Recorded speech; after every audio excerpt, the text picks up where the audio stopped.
Oke, halo semuanya, kembali lagi di Florida Hanif. Dan kali ini gue mau bahas tentang bagaimana mudik menggunakan mobil yang sudah cukup berumur. Ya, di sebelah gue ini ada salah satu contoh yang bisa kita jadikan praktek ya. Karena ini adalah mobil tahun 2009.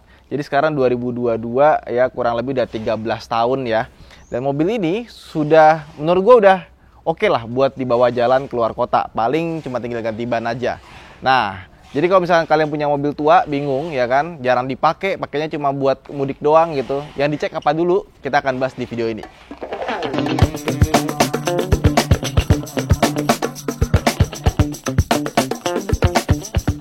Jadi ini Innova tahun 2009 tapi mukanya diganti ke 2013 di Autonet Part ya. Dan ini mobil juga lagi gue jual. Ini mobil yang biasa dipakai sama anak kantor, sering bolak-balik Klaten. Nah, kita bahas dari pertama dulu, prinsip. Mobil itu kalau kita mau pakai jalan, prinsipnya adalah lebih baik tidak jalan dibanding kita celaka atau nggak bisa ngerem, ya kan? Jadi kita mulai itu bukan dari mesinnya dulu, kita mulai dari kaki-kakinya dulu. Kaki-kaki itu apa aja? Kaki-kaki itu bisa ban, bisa pelek, bisa pengereman, bisa suspensi dan lain-lainnya. Tapi yang paling penting itu dua hal sih menurut gua. Yang pertama adalah ban, ya.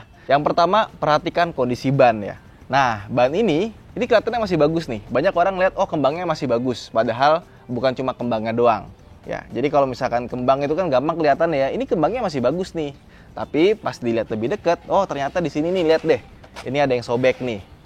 Nah, ini bisa bahaya. Jadi sebelum kalau mau keluar kota naik mobil ini, pasti ini akan gua ganti dulu. Nah, terus yang kedua, tahun produksinya juga mesti dicek juga. Kalau misalkan udah 5 tahun ke atas, itu biasanya karetnya sudah mulai getas ya. Kalau karet yang udah mulai getas, sudah mulai keras, kalau ini kan masih membal nih, masih kenyal, ya kan? Kalau udah mulai keras, udah mulai getas, sebaiknya langsung diganti. Karena itu bisa nanti di jalan kita pecah dan repot jadinya. Nah, buat teman-teman mungkin yang nanya, wah kalau ganti ban mahal dong. Ganti ban nggak harus 4-4-nya juga. Bisa juga kita pakainya 2 dulu yang kita ganti. Depan, kiri, kanan, atau belakang, kiri, kanan. Mana yang lebih cepat habis? Biasanya yang paling cepat habis itu ban depan kalau buat mobil FWD. Mobil RWD juga biasanya yang habis juga ban depan juga, cuma cenderung lebih awet dibandingkan dengan FWD karena dia cuma nahan pengereman aja, nggak nahan akselerasi. Jadi beban ban depannya itu nggak sebanyak mobil FWD. Biasanya mobil FWD itu 40.000 km, 50.000 km udah minta ganti ban. Nah, kalau mobil RWD biasanya lebih dari itu. Nah, terus kalau misalkan teman-teman mau ganti ban ya, please banget jangan ganti ban yang ecek-ecek. Beli ban tuh yang minimal kalau misalkan pelek 15, pelek 14 tuh 500 ribuan lah. Contohnya misalkan nih gue sebutin merek nggak apa-apa nih, ya kan? GT Radial Campiro Eco, terus Bridgestone Ecopia, Dunlop Enasafe, terus Goodyear Duraplus apa Durapa gitu ya. Jangan pakai yang abal-abal lah. Gue pernah ya ganti tuh pulang dari Bali waktu itu. Kayaknya bannya udah mulai tipis, ganti ya kan? Pakai yang murah. Malah pecah dong dua-duanya yang murah. Itu yang bawa lagi ya mobilnya, Sen? Pala. Oh, si Pala yang bawa. Pecah dua-duanya. Yang baru pecah, yang lamanya malah nggak apa-apa. Gue jadi agak menyesal ganti ban gitu. Jadi lebih baik pakai ban yang bermerek bagus lah. Biasanya kalau yang murah itu ya ada harga, ada barang. Nah, ban itu buat keselamatan. Kalau misalkan kalian punya ban baru, sebaiknya ditaruh di belakang dulu. Kenapa? Karena biar nggak oversteer. Nah, kalau misalkan oversteer itu lebih bahaya ketika belakang kehilangan traksi dibandingkan depan. Kalau depan biasanya understeer, kalau belakang oversteer itu bahaya, bisa melintir.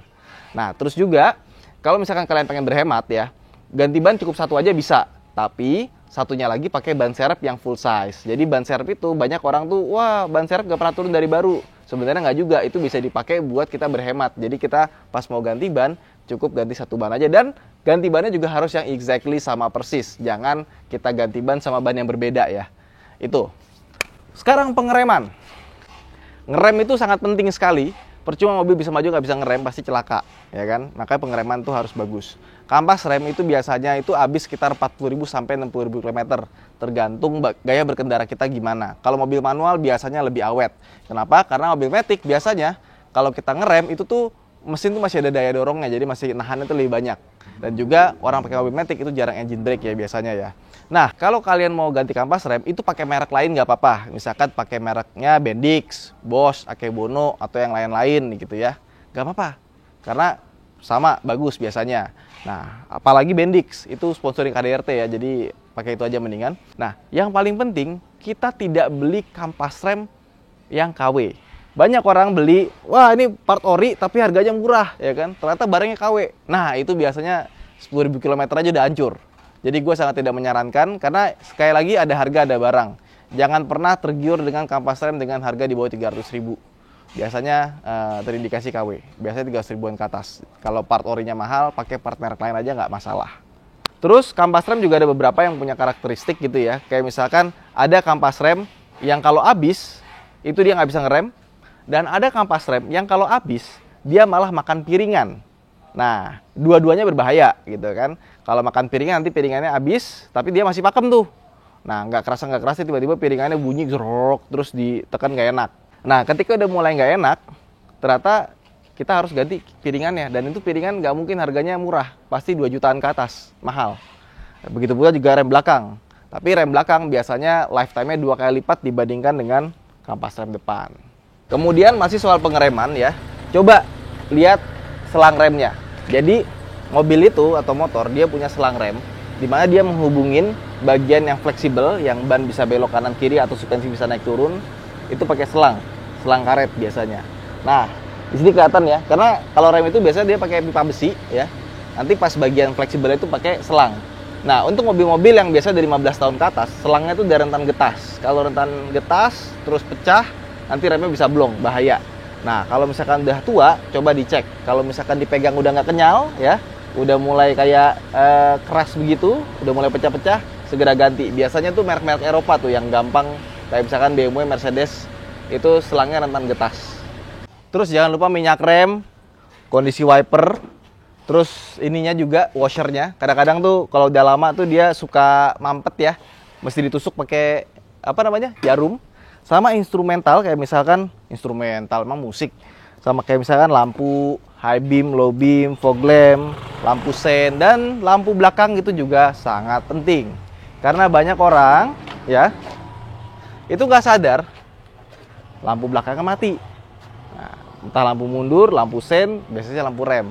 Nah, kalau misalkan mati nggak enak pas lihat di jalan gelap, itu bahaya. Orang kadang-kadang tuh suka nggak kelihatan kalau malam, terutama truk tuh. Truk banyak banget yang lampu belakangnya suka mati. Itu harus hati-hati di jalan tol. Makanya kita sebelum jalan itu pasti berdoa dulu biar nggak kejadian apa-apa. Nah, udah nih semuanya, baru kita masuk ke mesin. Mesin, ya kan? Ini terutama buat teman-teman yang punya mobil jarang dipakai, terus kalinya pakai mau pakai keluar kota gitu ya kan, kita nggak tahu kondisinya seperti apa. Nah, pertama cek service recordnya dulu. Udah apa aja yang diganti, sama next service-nya berapa kilometer lagi. Kalau menurut gua, biasanya gini, mobil itu intervalnya itu per 10.000 km. Nah, tapi kalau gua biasanya per 5.000 km gua ganti oli. Per 10.000 km bawaan pabrik pasti langsung digantiin oli sama pabrikannya. Tapi tiap 5.000 itu juga nggak kalah penting. Soalnya kalau oli lidah 5.000 itu udah hitam banget biasanya. Jadi kalau gue sih mendingan gue ganti meskipun nggak dimasukin ke service record si Toyota atau Honda-nya gitu. Habis ganti oli pasti bedanya berasa. Terus kita cek kondisi aki. Aki itu biasanya cuma bertahan 2 tahun, ya kan? Kalau mobil diesel bisa lebih dari 2 tahun, bisa 3 tahun lah karena dia size-nya gede. Nah, Innova ini juga kebetulan baunya gede, jadi biasanya setahun tuh bisa lewat. Kalau udah lebih dari 2 tahun atau hampir menjelang 2 tahun, daripada apes di jalan, mending ganti duluan. Asli. Bete banget soal mobil baru, mobil lama, kalau akinya tekor, ya itu nggak pandang bulu. Wah, mobil mogok. Pasan mobilnya baru 2 tahun nggak mogok ya, taunya akinya. Itu bete banget asli, jadi sebaiknya ganti. Terus, nah, ini mobil, kita buka kap mesinnya, kita cek nih, olinya bagaimana, ya kan, levelnya seberapa, radiatornya seberapa, minyak rem apa segala macem, itu kita fotoin aja deh levelnya seberapa. Nah, habis itu mobilnya kalau bisa dibawa jalan, nggak perlu jauh-jauh amat. Misalkan kita pakai dari Pasar Minggu ke Kelapa Gading, pulang pergi gitu ya. Kenapa? Karena biar kita tahu penyakitnya apa aja. Karena kayak misalkan gini, kalau mobil nggak dipakai, terus kita langsung starter, kita bawa jalan jauh, kita nggak tahu tuh, misalkan ada oli yang bocor dari mana, atau ada radiator yang bocor dari mana, gitu kan? Karena mesinnya nggak dinyalain. Kalau misalkan kita langsung jalan, udah dicek nih semuanya full, bagus jalan. Ternyata di tengah jalan radiatornya bocor, habis. Nah, tapi kalau misalkan kita udah bawa jalan dulu, terus pas besoknya setelah kita bawa jalan, bukan jalan mudik ya, Kita lihat, oh ternyata radiator berkurang, berarti indikasinya ada kebocoran. Cari dari mana tuh?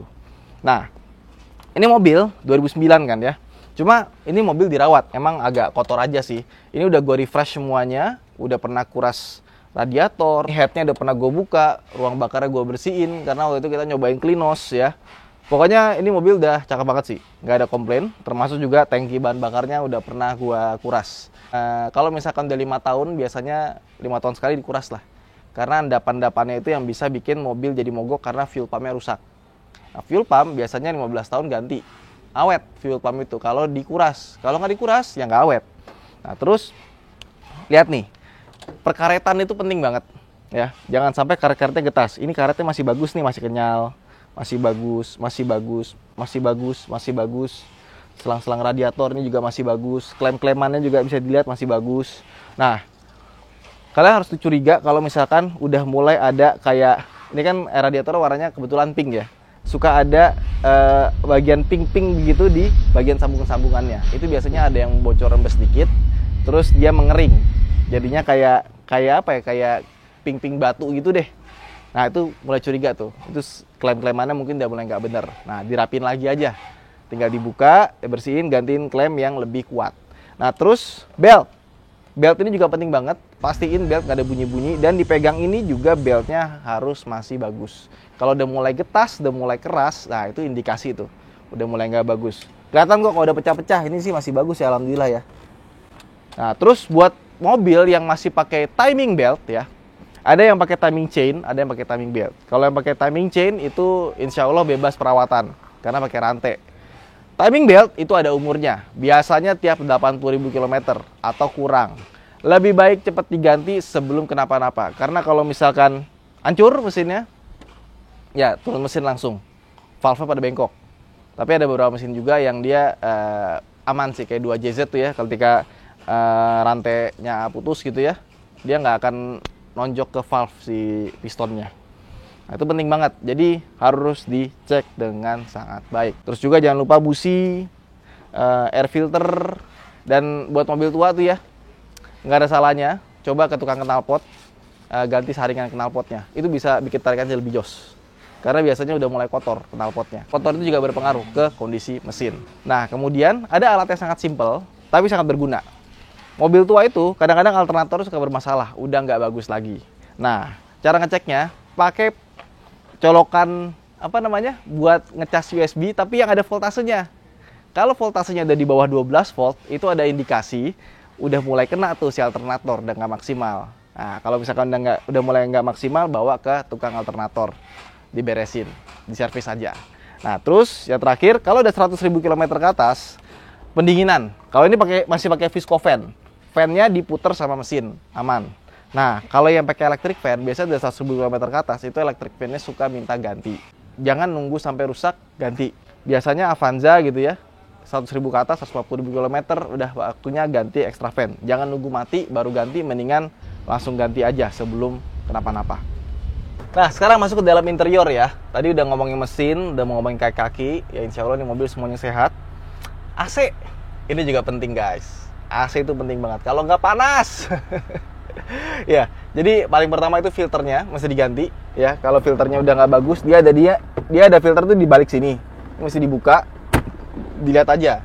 Kalau udah kotor masih dikit bisa dibersihin. Tapi kalau misalkan udah kotor banget, mendingan diganti aja. Nah, ganti filter juga jangan pakai yang KW, jangan pakai yang di bawah 100.000, pakai yang di atas 100.000 aja. Dan dipegang bahannya. Kalau bahannya kaku, itu biasanya nggak lama, itu cepet mampet. Nah, kalau mampet, kita misalkan AC-nya di tengah nih, rasanya kurang dingin karena semburannya kurang kenceng. Harusnya low aja, dia udah dingin. Tapi ini kan karena lagi luar panas ya, langsung. Tapi ini karena di luar lagi panas kan, jadi kita pakai yang 2 aja. AC itu mau dipakai 10 tahun, 20 tahun, itu nggak bakalan habis freonnya. Nah, basi bisa, ya kan? Nah, kalau freonnya tiba-tiba habis, mesti ditambah, itu pasti ada kebocoran. Kebocoran bisa dari mana-mana, dari evaporatornya bisa, dari kondensornya bisa, atau semacamnya juga bisa. Terus AC itu kan juga ada namanya dryer ya. Dryer, iya, yang bentuknya panjang, isinya kayak silika gel. Nah, itu harus diganti secara berkala. Jadi kalau misalkan kalian udah pakai mobil sekitar 50.000 km, 100.000 km, dryernya kalau bisa ganti. Karena dryer itu dia ada umurnya. Jadi kalau misalkan dryer udah nggak bagus, itu bisa mengurangi kinerja dari si kompresor dan bisa bikin kompresor cepat rusak. Dan ada beberapa mobil kayak Chevrolet Spin gitu ya, itu kalau ganti dryer jangan pakai dryer bawaan orinya. Itu bikin rusak kompresor karena dia tuh dia bakalan pecah, terus dia masuk ke giring kompresor. Akhirnya kompresornya rusak gara-gara dryer tadi tuh silika gelnya masuk ke dalam kompresor. Nah, terakhir kalau bisa pasang dashcam. Nah, dashcam itu biasanya yang murah-murah cepat rusak. Tapi daripada nggak ada sama sekali ya, kalau budget kalian terbatas nggak apa beli yang murah-murah aja. Nanti kalau ada budget ganti yang kayak gini nih. Ini pakai Blackfu, ini harga sekitar 500 ribuan. Ini dicopot nih. Gara-gara SD card-nya kemarin diambil nggak dipasang lagi, Andi. Nah, terus kalau mudik itu kan biasanya perjalanannya jauh nih, ya kan? Apalagi kalau malam-malam pasti ngantuk tuh. Nah, ini nih. Kita minum ini. Kopi Lucky Day yang bisa nambahin energi kalau kita lagi pas mudik. Dia nggak cuma enak pas diminum, tapi juga bikin anti ngantuk. Jadi seger sepanjang jalan. Jadi, kalau kita mau perjalanan jauh, selalu sedia Kopi Lucky Day. Apalagi pas lagi mudik kayak gini nih. Pas banget.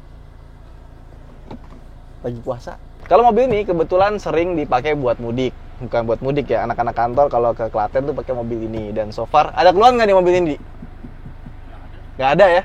Enak ya? AC dingin, rem enak, mesin enak. Semuanya oke sih, nggak ada masalah sih. Nah, buat teman-teman yang tertarik sama mobil ini bisa langsung cek link deskripsi di bawah ya. Gua kasih nomornya Rangga, langsung aja tawar sama Rangga. Saya Danif, sampai jumpa di vlog berikutnya. Bye!